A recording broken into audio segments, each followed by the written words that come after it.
Գյուրջան Կասկադ, հասանելի բնակարաններ 65 ամիս մարման ժամկետով։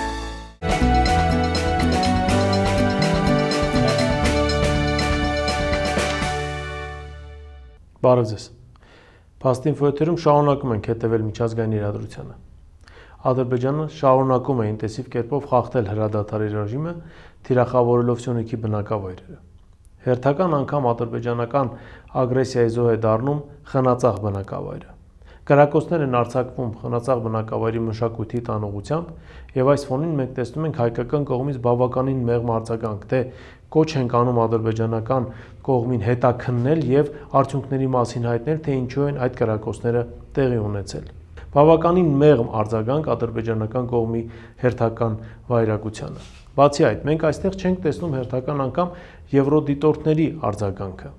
Եվրոպացի դիտորդները կարծես չեն հասկանում, թե ինչ է տեղի ունենում հայ-ադրբեջանական սահմանի Սյունիքի հատվածում կամ չհասկանալու են տալիս։ Հերթական անգամ Ադրբեջանը խախտում է հրադադարի ռեժիմը, կրակարդեր արձակում հայկական բնակավայրերի ուղղությամբ, վնասելով տներ եւ մշակույթի տներ, բայց եվրոդիտորդներից որևէ ձայն չկա։ Կարծես թե նրանք առհասարակ Հայաստանում չեն կամ այլ ավելի կարևոր գործով են զբաղվում։ Եվ այս ֆոնին Անտալիայի դիվանագիտական ֆորումում ադրբեջանական կողմի բավականին լպիրշ պահվածքը,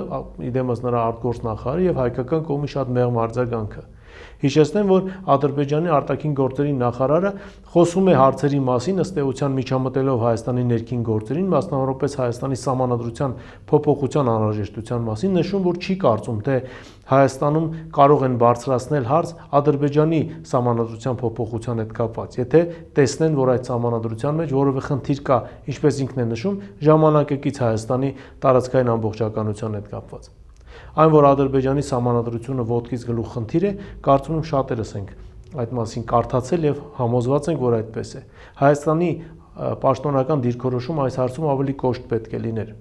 Ադրբեջանական կողմի պահանջները փոխելու սահմանադրությունը պետք է հանդիպեին հայկական կողմի համակարգված եւ փաստարկված դիմադրությունը, բայց ցավոք սրտի մենք դա չենք տեսնում։ Չտեսանք նաեւ Թուրքիայում կայացած Անտալիայի դիվանագիտական ֆորումին։ Դրա փոխարեն բավականին համեստ պատասխաններ եւ շատ խաղաղասիրական դիրքորոշում։ Մինչդեռ պետք էր Ադրբեջանի արտգործնախարարին ցույց տալ իր տեղը, կոչ անելով չմիջամտել Հայաստանի ներքին գործերին, քանզի սահմանադրության փոփոխությունը, ինչպես գիտենք, յուրաքանչյուր երկրի ներքին գործն է։ Ցավոք սրտի անպատասխան մնացին նաեւ Ադրբեջանի արտգործնախարարի Հայաստանի հասցեին հնչեցրած օկուպանտ բառակապակցություն եւ օկուպանտ բառերը։ Հայաստանը պետք է ավելի կոշտ պատասխաներ։ Եվ այս ֆոնին, երբ ադրբեջանական կողմը անընդհատ կրակայերթեր է արձակում հայկական բնակավայրերի ուղղությամբ, խոսել խաղաղության պայմանագրի հնարավոր ստորագրման մասին, կարծում ենք այս պահին շռայլություն է։ Խաղաղության պայմանագրի ստորագրման ամենից կարևոր պայմանը պետք է լինի ադրբեջանական կողմից կրակայերթերի իսպառ բացառումը։ Հակառակ պարագայում որևէ խաղաղության պայմանագրի մասին ստորագրման մասին խոսք լինել չի կարող։ Քանզի միջազգային հարաբերությունների ժամանակակից պատմության մեջ դժվար է գտնել երկրորդ դեպք, երբ հակառակորդը անընդհատ կրակում է քո երկրի տարածքի վրա, քո երկրի բնակավայրերի վրա, եւ դու պատրաստակամություն ես հայտնում ստորագրել խաղաղության պայմանագրի նրա հետ։ Ակնհայտ է, չէ՞ որ հակառակորդը պատրաստ չէ խաղաղության եւ նա ոչ թե խոսքով, այլև գործով է այդ ամենն ապացուցում։ Բայց դրա փոխարեն չգիտես ինչու մենք անընդհատ առաջ ենք քաշում խաղաղության օրակարգը, չհասկանալով ըստ էության, որ Ադրբեջանի խնդիրը խաղաղության ապահովումը չէ։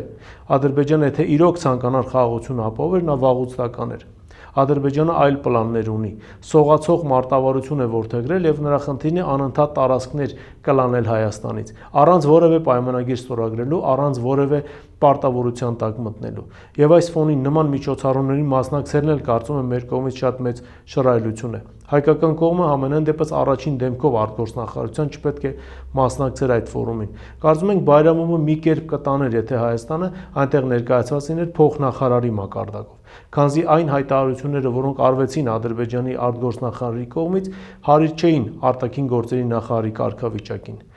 Դժվար թե արտգործնախարարը չիմանար իրական պատմությունը, չհասկանար, թե ինչ է ասում Հայաստանին օկուպանտ անվանելով, բայց դրա փոխարեն ցավոք սրտի մենք որևէ պատասխան չենք տալիս հերթական անգամ Ադրբեջանին եւ միջազգային հանրությանը հիմք տալով կարծելու եւ մտածելու, որ ինչ անում է Ադրբեջանը, ուրեմն ճիշտ է անում, եթե հայկական կողմից համարժեք պատասխան չի ստացվում։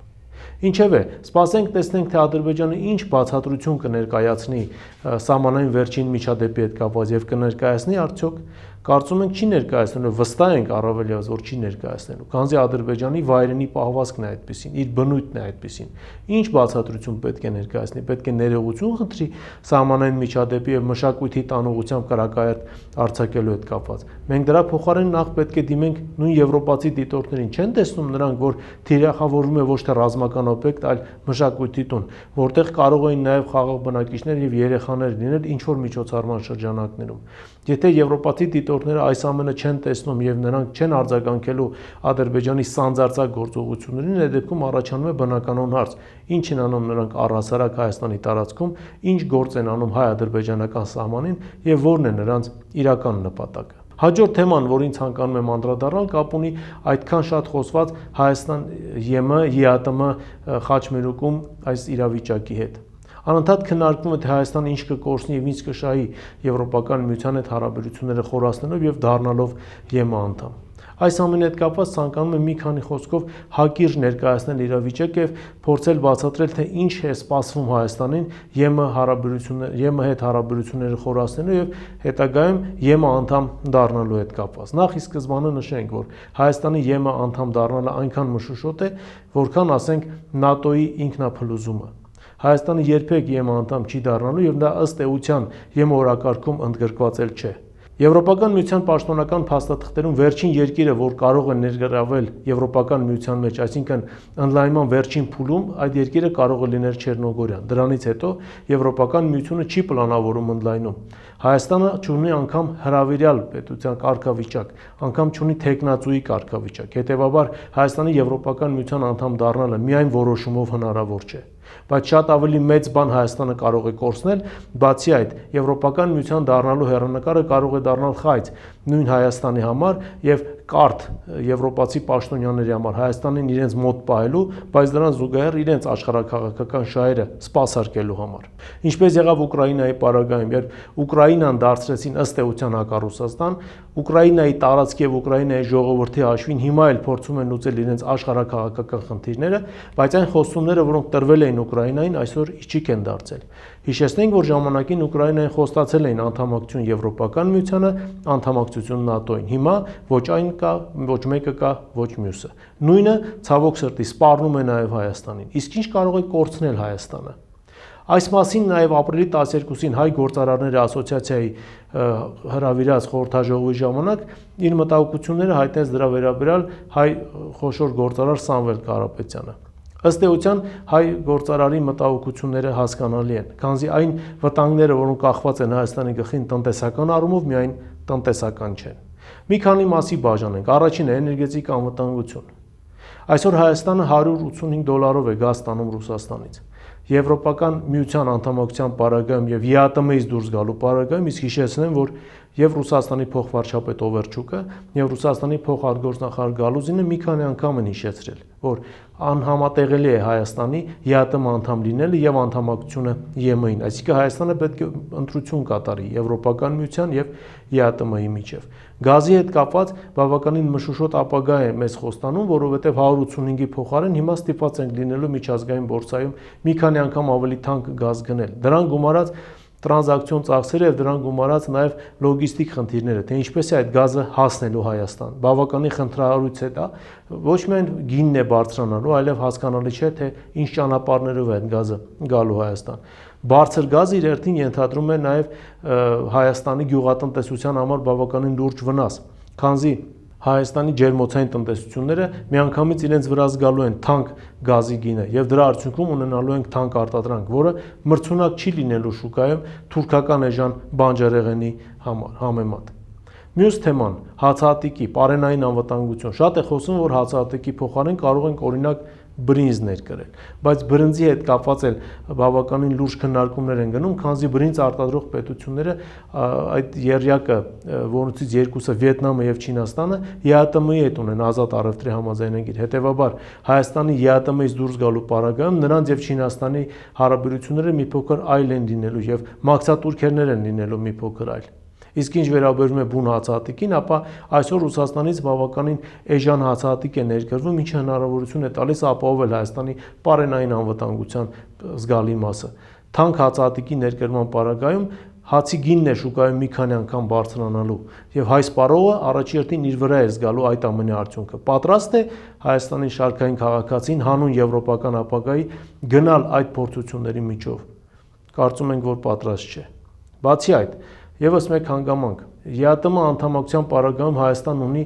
ֆիքսված շուկա, Հայաստանն ունի ավելի կայուն շուկա, քան Եվրոպական միության պարագայում է, քանզի այսօր Եվրոպական միություն Միացյալ Նահանգներ տնտեսական պատերազմի արդյունքում եվրոպական տնտեսությունն ինքն է կանգնած զգալի փորձությունների, լուրջ փորձությունների շեմին։ Բավականին լուրջ ցնցումներ են սպասվում հենց Եվրոպական միությանը եւ հիմա կարծում ենք պատե առիթը չէ Եվրոպական միության անդամ դառնալու ցանկությունը բարձրաձայնելու համար։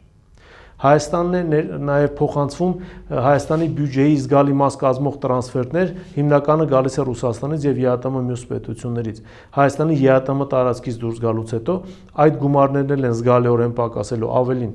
Կարող է նաև մենք ականատես լինենք բավականին լուրջ արտագաղթի, քանզի գաղտնիք չէ, որ մի քանի 100,000 Հայաստանի քաղաքացիներ իրենց հանապազորը հաստ են վաստակում Ռուսաստանում եւ ԵԱՏՄ անդամ պետություններում, հիմնականում ներգրաված լինելով շինարարության մեջ։ Եվ այս պարագայում, եթե փոխանցվող գումարների հետ կապված նաև կառավարության վերջի որոշումներով հարկման հետ կապված դրույքաչափերը մտնեն գործածության մեջ, ավելի ձեռնտու է լինելու ուղղակի ընտանիքները տեղափոխել Հայաստանից եւ քան ամեն անգամ այդ գումարը փոխանցելուց կրկնակի հարկվել եւ Ռուսաստանում եւ Հայաստանում։ Խնդիրները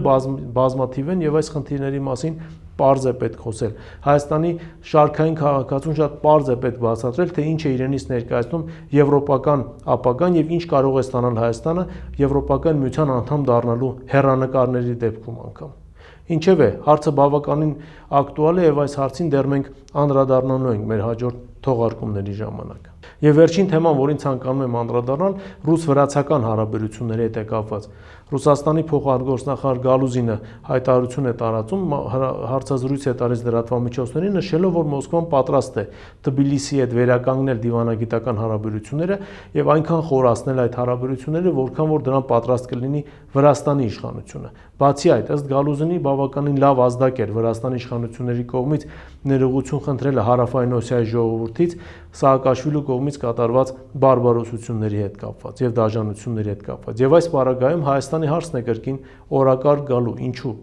Եթե ռուս-վրացական հարաբերությունները կարգավորվում են եւ նաև դիվանագիտական հարաբերություններն են վերականգնում, այդ պարագայում Հայաստանը կորցնում է իր հետաքրքրությունը առաջին հերթին իհարկե Մոսկվայի համար եւ դատապարտված է լինելու ուղղակի մնալ թուրքական ազդեցության գոտում։ Այս պարագայում արդեն կարող է անգամ խոսք գնալ ռուսական ռազմաբազան Հայաստանից հանելու եւ Հայաստանի հետ ընդհանրապես հարաբերությունները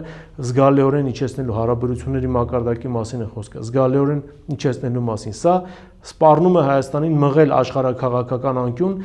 այնպիսի իրավիճակ ստեղծվի, երբ այլ երկ քան Թուրքիայի հետ հարաբերություններ ուղղակի փորձել կարգավորել Հայաստանը չունենա։ Մենք կորցնում ենք մեր գրավչությունը, մեր դաշնակիցների եւ մեր գործընկերների համար, եւ սա չի կարող մտահոգիչ չլինել։ Այս թեմաներն էին, որոնց այսօր ես ցանկացա անդրադառնալ, այսօր այսքանն է, շնորհակալություն, կհանդիպենք եթերում։